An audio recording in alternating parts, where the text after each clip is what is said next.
Bonjour, alors aujourd'hui on va faire un petit cours sur apprendre les bases de la théorie de la musique. Donc comment lire la musique. On va commencer par savoir c'est quoi des notes, comment lire la partition et savoir la tonalité suivi d'un petit quiz. Donc on y va. Dans la gamme, il y a 7 notes. Donc on les connaît, ce sont le Do, Ré, Mi, Fa, Sol, La, Si, Do. Si on compterait bien, il y en aurait 8, mais en fait, le Do se répète. Donc, on a 7 différentes notes. Ces notes-là vont pouvoir avoir des variantes dessus, on va le voir un petit peu plus tard. En anglais, si on voulait utiliser les notes, le Do se transposerait pour un C, le Ré pour un D, et ainsi de suite. On complète l'alphabet jusqu'à G, et ensuite on recommence à A. Donc, A, c'est La, et on fait l'alphabet jusqu'à G. J'ai aucune idée pourquoi ça commence comme ça. C'est probablement parce que le La, c'est la note sur laquelle on s'accorde d'habitude. C'est tout ce que vous devez retenir, c'est qu'en anglais, ça se transpose comme ça. Donc, je sais que plusieurs d'entre vous ont des livres en anglais. Donc, si jamais vous cherchez vos notes, ça, c'est votre référence.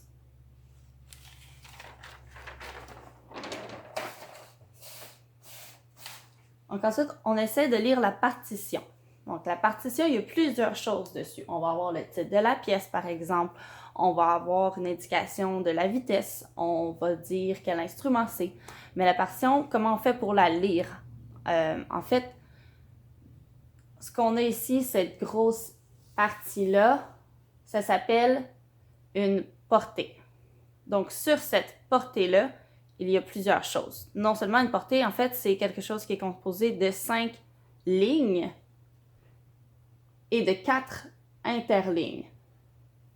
Donc ça, c'est ma portée. Qu'est-ce que j'ai aussi sur ma portée pour pas que ce soit juste des lignes? En fait, j'ai aussi une clé au début. Cette clé-là, on la reconnaît, c'est la clé de Sol. On a 2 clés les plus courantes qu'on utilise en musique.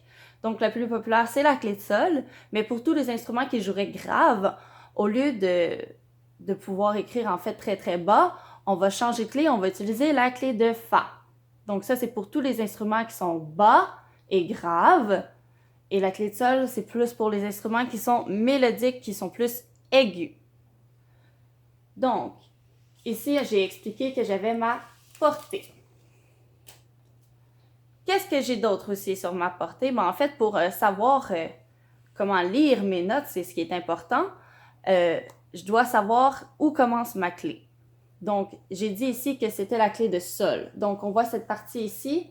C'est le début de ma clé de Sol quand je la dessine. C'est cette note-là qui veut dire que c'est la ligne de Sol. Donc, c'est comme ça que je trouve ma première note. Si on faisait l'exercice avec la clé de Fa, donc ici, c'est ma clé de Fa qui commence quand je la dessine. Donc, le début de la clé de Fa, c'est ma ligne de Fa. Je retrouve aussi quelque chose sur ma clé, sur ma portée. À côté de la clé, je peux avoir des dièses, des bémols. Ça indique la tonalité. Et je vais avoir des chiffres ici. Ce sont des chiffres indicateurs puisqu'ils indiquent combien de temps j'ai dans une mesure. Donc ça, c'est des chiffres indicateurs. Et tout ce groupe-là, à l'avant de la portée, donc au début de ma portée, au début de ma partition, ça va m'indiquer qu'est-ce que je dois jouer. Ça s'appelle l'armure. Donc, si vous voulez vous en souvenir, si vous êtes un chevalier, ce que vous mettez en avant de vous, c'est un bouclier, ça fait partie de votre armure. Donc, à l'avant de la portée, c'est l'armure. Quand on est un grand groupe ou quand on joue du piano, qu'on a les 2 mains qui jouent en même temps, si on veut que les choses se lisent au même temps, bien, on va regrouper ces positions-là ensemble et on appelle ça un système. Donc, quand moi, je lis votre partition de Haut-Canada, j'ai tous les instruments qui jouent en même temps. Donc, les flûtes, les trombones, les trompettes, les saxophones. Et tout ça, je suis capable de lire sur un grand système qui a toutes vos portées une après l'autre.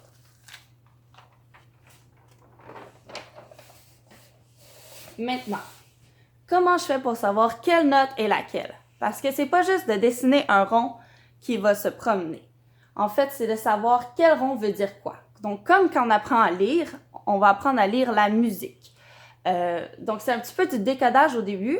Comme quand vous aviez appris à lire, ça a été un petit peu long, Mais en fait, on va y arriver ensemble, là, on va apprendre les codes et à un moment donné, ça va devenir tellement habituel pour vous que vous n'aurez même plus besoin de traduire, vous allez juste le lire comme ça. C'est ce qu'on appelle la lecture à vue. Donc, pour retenir un peu plus vite que de dire, ben, en fait, j'ai trouvé mon sol parce que c'est sur ma ligne de sol qu'on a indiqué tout à l'heure. Ben, si je continue ma gamme, Do, Ré, Mi, Fa, Sol, je pourrais continuer La, Si, Do, Ré, Mi, Fa. Donc ça, ce serait la façon la plus lente que j'ai pour trouver mes notes, c'est d'écrire tout le code puis de dire, bon, si je retrouve ce code-là, donc sur ma 4e ligne, je retrouve ce rond-là, bon, est-ce que je suis capable de dire c'est Sol, La, Si, Do, Ré? C'est un petit peu long. Donc, un coup que j'ai trouvé ces notes-là, il y a des trucs pour retenir un peu plus vite.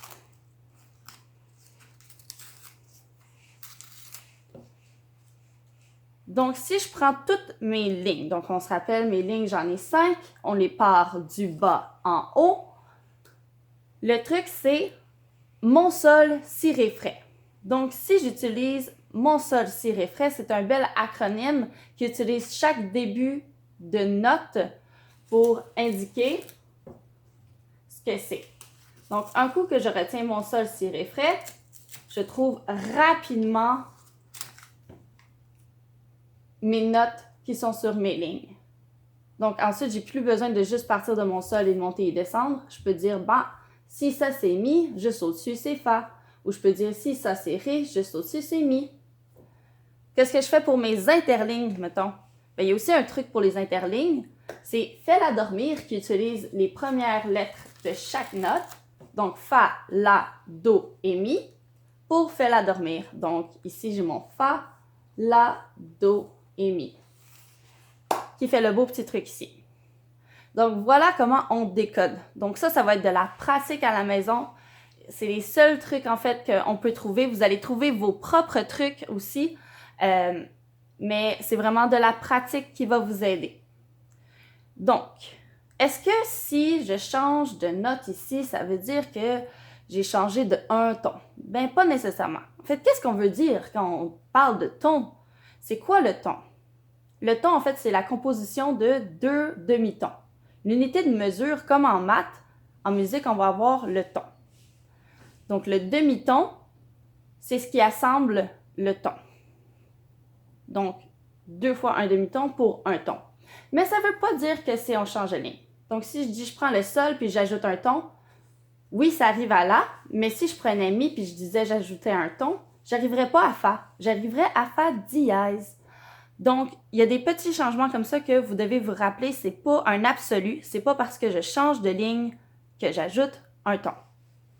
On va revenir sur la tonalité un petit peu plus tard, dans vos cours. Faites juste pas associer ça en fait parce que c'est pas un absolu, c'est pas toujours vrai. On va vous montrer avec un piano, c'est plus simple à comprendre qu'est-ce que c'est le ton et qu'est-ce que c'est le demi-ton. Pour l'instant, rappelez-vous les notes de la gamme et comment lire la portée. Donc, j'ai parlé un petit peu du dièse. Mais pourquoi je parlerais d'un dièse? En fait, il y a des trucs pour changer parce que si je veux aller pour un entre-deux, si je veux aller entre deux tons, qu'est-ce que je ferais? Donc, si je veux aller entre mon sol puis mon La, ben j'aurais le choix. Je pourrais dire, ben je vais augmenter de un demi-ton mon sol. Donc, à ce moment-là, j'utilise le dièse. Le dièse, c'est l'outil pour ajouter un demi-ton à la note. Au contraire, je pourrais dire, ben, je vais baisser mon La d'un demi-ton.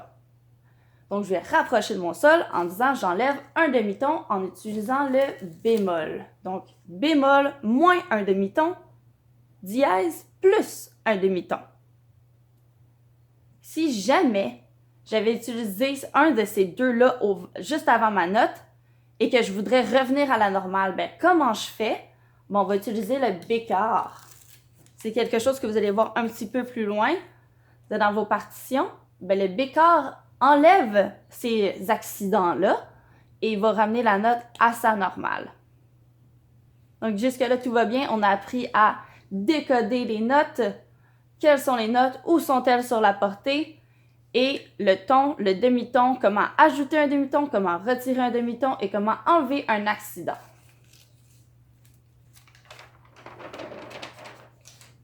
Bon, On a dit qu'il y avait des unités de mesure pour la hauteur de note. Il y en a aussi pour la valeur de temps. Donc, on appelle ça les figures de notes. Parce que chaque figure, chaque forme de note a un code pour la valeur de temps qu'elle vaut.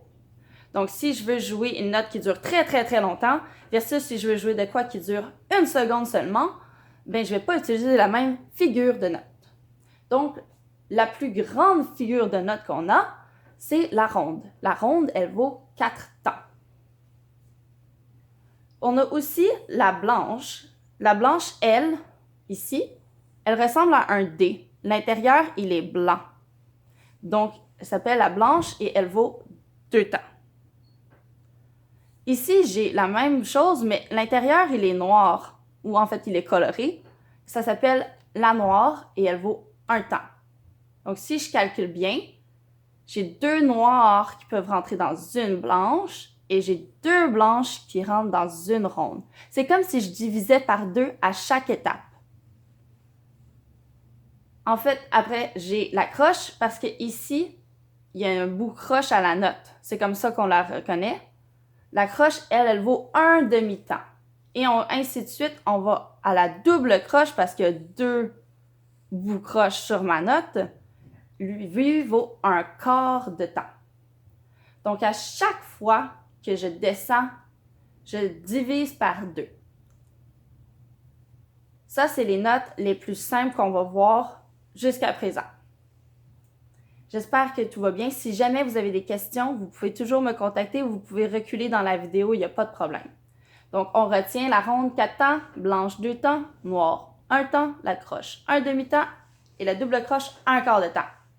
Là, c'est ça là qui devient fun parce que c'est comme des mathématiques, mais c'est très visuel, puis c'est vraiment simple.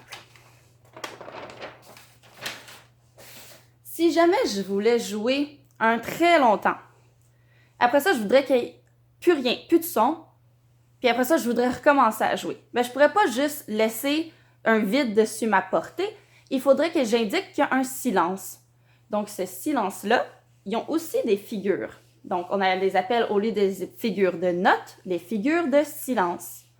Donc, à l'équivalent de ma ronde, j'ai une pause. La pause, elle est grande, elle vaut 4 temps.